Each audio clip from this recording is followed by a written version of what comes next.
তোর আগে যান, মানুষ মানুষের কাছে নিশ্চিন্তে টাকা দিয়ে আসত। চাচা আপনার কাছে রাখেন, আমি থোড়া দিন পরে নিতাম, কোনো অসুবিধা নেই। এখনকার এরকম একজন আমানতদার ব্যক্তি 100 জনের মধ্যে কয়জন আছে কোন? নাই। আরে কি কয়, 100 জনের ভিতরে একজনও নাই।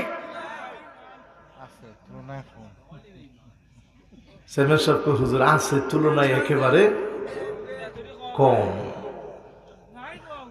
তার মানে বোঝা যায় এখন অনেক মানুষ আমরা হয়েছি, মুসলমানদের সংখ্যার কোনো অভাব নাই, কোয়ালিটি এত কমে যাবে, আমানতদার ব্যক্তি দিন দিন আমাদের সমাজ থেকে হারায় যাবে। এরপরে আল্লাহর নবী 5 নম্বরে বলেন,